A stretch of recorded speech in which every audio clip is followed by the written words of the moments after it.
Hello to all of you. Thank you so much for joining us on PL Express. Kay Murray and Janusz Michallik coming to us today from lovely Poland.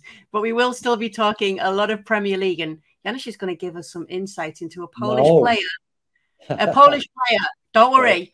Oh, yeah. Janusz knows quite a lot of things that are going on in Poland right now, and all will be revealed in the days to come. But we won't push him or press him on that. Do not worry. We're going to talk about that big game yesterday, Arsenal taking on Manchester United, beating them in that clash. We want to talk about Erling Haaland. And with the fact that Janusz is away and because the Premier League's back and we're kind of halfway there, we thought we'd talk PL superlative. So we're going to talk about the biggest disappointments, the best of the year so far, everything that we've liked and seen so far in the Premier League. But we will start with that massive game between Arsenal and Manchester United. How pivotal was that in the title race for you, Janusz? Well, when it's all said and done, it may be, right? Because we keep testing Arsenal Football Club. We're trying to convince, I don't know if others, but ourselves, that they're capable of doing it, right? And every time we throw something at Arsenal, they prove that they're for real. And I think that's what we saw. This was, again, Kay, it was something special, right? Because how many years have we talked about Arsenal, that they're missing that grit, that they're missing leadership? How many times have we mentioned Patrick Vieira, who now is in the Premier League a manager? How many times we've talked about, big-time players, the spine of the team, the resilience of the team. I don't know about you, but I saw everything in that. I mean, there was a point, it was a tremendous game to watch, and I thought Manchester United deserved something out of it. And who knows, maybe they should have won the game. There were times. But, Arsenal did something that I for years didn't think was possible. I mean, even with a young team under tremendous amount of pressure, because let's be honest, we're all waiting for them to fall apart, aren't we? Every show, it's that little bit of, even myself, as you know, yes, it's there to lose, but there's always a but. And, maybe we ought to stop it, because that win late, winning at home. And I don't know if you watch the atmosphere, the body language, the way the players are reacting with the club. I mean, Arteta does that all the time. But there is a bond, isn't there, between the players, between the manager, and most importantly, between the team, the manager, and Arsenal fans. And that's always a dangerous combination. When I say dangerous, in a good way. All right. So I'm going to go there, don't you? It was Nketiah's goal that won it for Arsenal. And I know you've been divided when it comes to opinion on this player. Can we change your mind on him? When he scored that goal, you were the first one that I thought of. Here I am in Warsaw, Poland, we're trying to figure out, well, we know who the new coach may be for Poland, because they just spotted him landing in a private plane. But anyway, that's another story. And I thought, okay, I'm like, oh no, he scored. Didn't I just say that I don't know exactly what I said, but the bottom line was that I'm not sold on him yet. And that's just the fact that he's young. He's kind of doing a pretty good job replacing Gabriel Jesus. But then, I saw the two misses. There was one significant one. And I know sometimes you're unlucky, but no, I'm going to need to see if he can become, I'd say, 15, 20 game goal scorer in the Premier League. And I still have those doubts, but I was happy that he scored. I wasn't going to backpedal here. Still not convinced, but hey, great for Arsenal. But he put in a great performance for them in this game throughout, right? He did. Well, look, here's one thing. Arteta has shown patience with the young players, and he continues to do that. You've mentioned, they obviously about a Polish player, Jakub Kiwior, who's playing in the World Cup every game, I think, just about every minute. Maybe he was substituted once, but a young player in Spezia.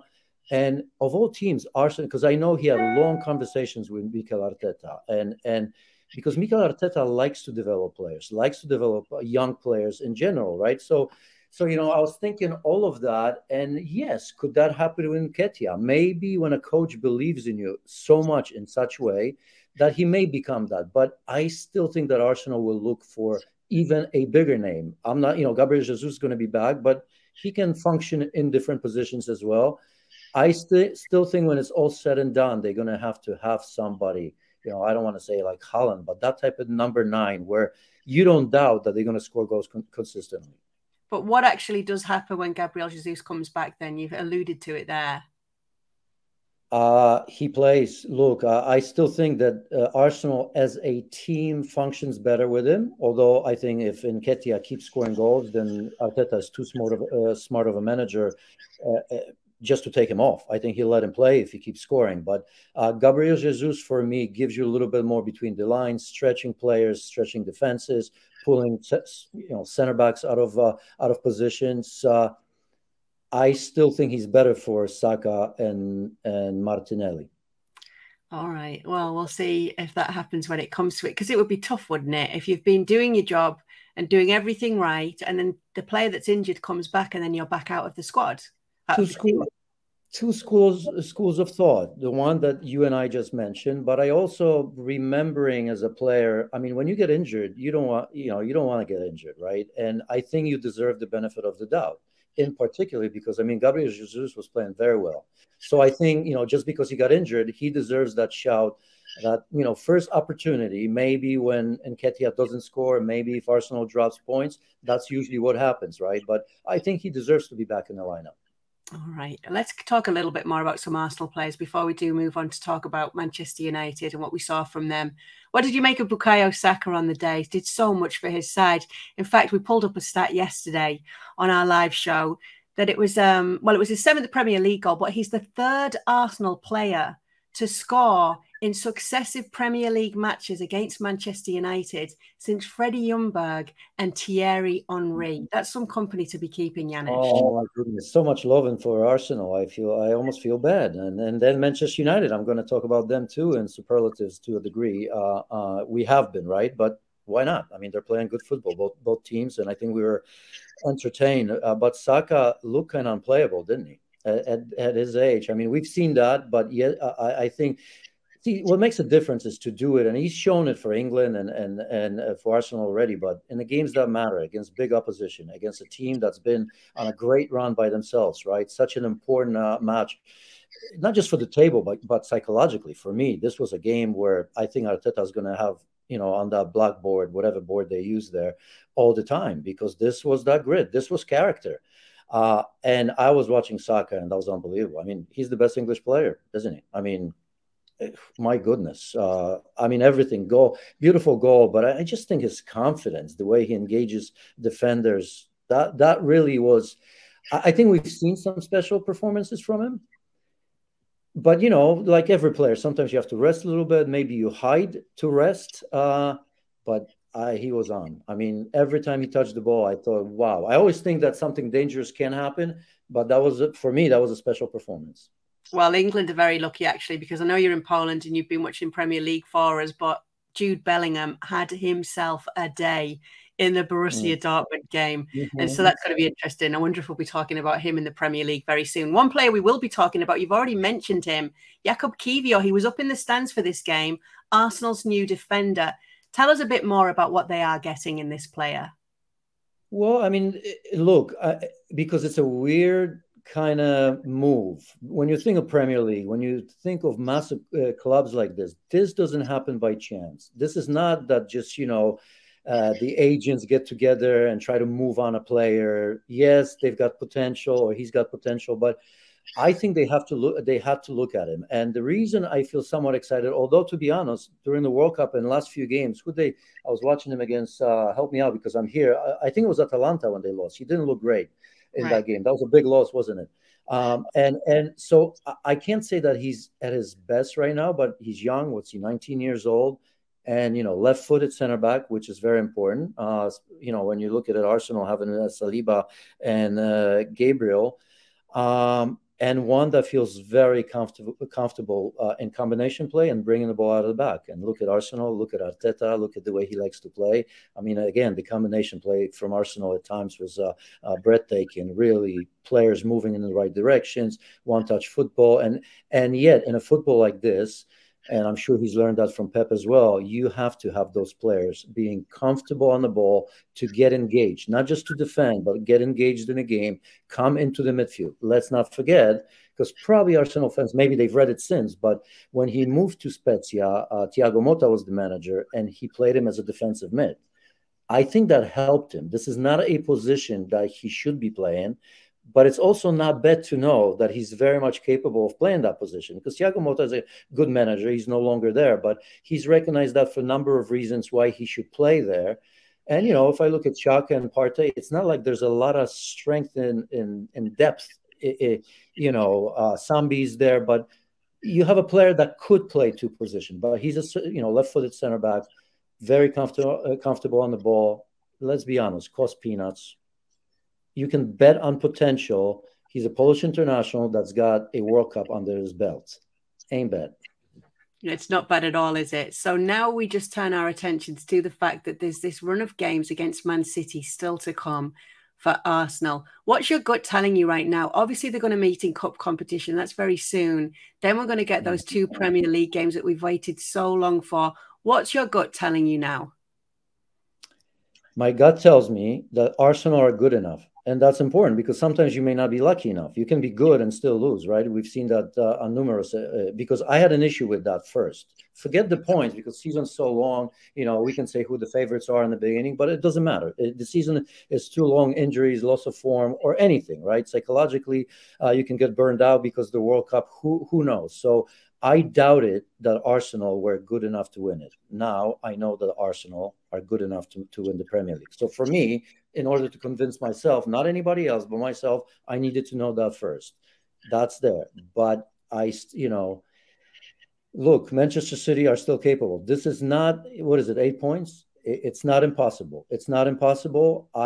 Manchester City are not in a good run of form. I mean, by their they set some standards that even Pep Guardiola is pretty open right now and pretty critical of his team and his players, which I don't know if it's good, bad, or indifferent, but he is trying to light a fire under his own players. And many do need it, by the way, even the last game they won.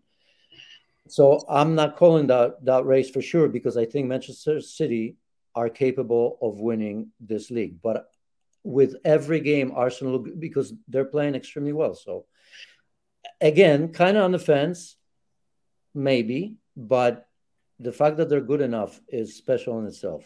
But did that game and the resilience they showed against Manchester United, Arsenal, add towards what you're saying now, in that you say that they are good enough? Absolutely. It's theirs to lose. Yeah. I mean, look, 8 points. I mean, we can, I know I've been on the fence a little bit, but 8 points is a lot. And when you're playing well, you say to yourself, yeah, they can continue doing that. So look, I mean, anybody, you don't have to be a fan of Arsenal, which I'm not.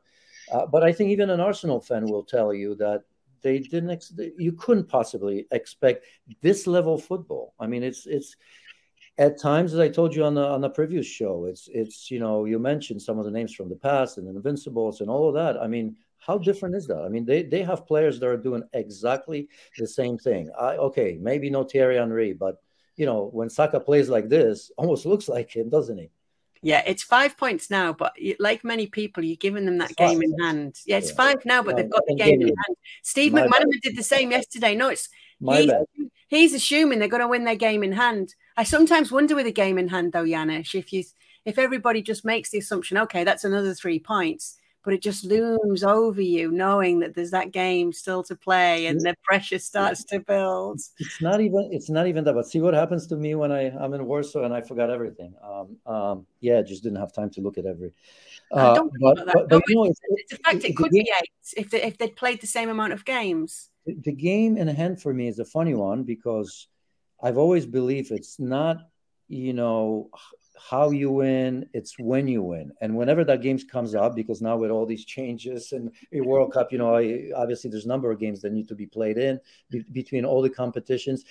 I still want to see what happens to everybody. I'm not talking even Arsenal. I mean, they're doing tremendously well in Europe, right? I mean, they rotate players there, top of their, they were top of their group.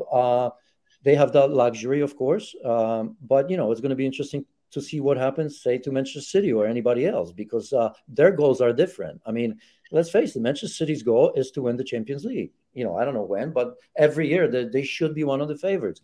So, yes, that's more of that. What kind of mentality you're going to be in, right? Is Arsenal, before the game that is being played, have they won the previous game? Are they still on the roll? If not, is there going, the pressure mounts. So yeah, games in hands, you still have to win them, and I apologize for giving him 8 points. See, even more reason to sit on the fence for me. See, he's starting to love Arsenal here, guys. That's what's happening. He's even giving them those extra 3 points now.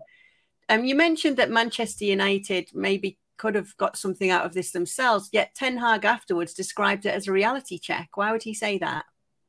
Because he's smart enough. He knows that he's playing with house money. I think he's extremely proud of his players and of himself, because his turnaround is maybe even more impressive than Mikel Arteta, right? Because Mikel Arteta, this is his, really maybe third year kind of, previous 2 seasons, 8th, last season, just outside of the Champions League places. So he's had time. He's been doubted, and so has Ten Hag, if you remember when he first came in. There's some big losses and bad losses, but he's managed to turn around not just the team, but the mentality of the entire club, the players, the fans, and Old Trafford all of a sudden seems to be Old Trafford again. And so I think that he's done maybe even a better job in a shorter period of time than Mikel Arteta. But I think he knows that this team is incomplete. He knows that even though he's done some good things, probably by his standards, you can't all of a sudden be this perfect Manchester United team. And he knew that a time like this will come. It just always does. It always does, because there are imperfections still at Manchester United. I guess I could say that about every team. But yeah, I'm not surprised that he said that. Casemiro missing, did it prove to be a factor in the end then? Oh, I knew this one was coming. Of course, not having a player like Casemiro always makes a difference, right? Because we wouldn't know it, but we've seen the way he's played, his leadership. I think he would have helped. Maybe they would have seen through this game, right? Who knows? But to be fair, I wonder, and I didn't hear it. I don't know if Ten Hag has said anything, but I thought McTominay played well. I thought he played well. It's good for a manager to know, because the danger on the team like this, it's with Saka, Rashford, or Haaland, players in form, is that everybody concentrates on that, as if you don't have those players, you have no chance. And that's the worst thing that can happen to a team, because players sometimes think that way too. I remember even when I was a little kid, when we had a great player that would score goals, when he's not there, you feel that. You just do. I think everybody that's played a game at any level, I'm not talking about highest level, at any level, when you're missing a star, which he is, it never helps when you go away to play against Arsenal, who are in form. So you can't say, no, they didn't. But I thought McTominay played well. Thank you very much for watching ESPN FC on YouTube. For more highlights, analysis, and exclusive content, be sure to subscribe.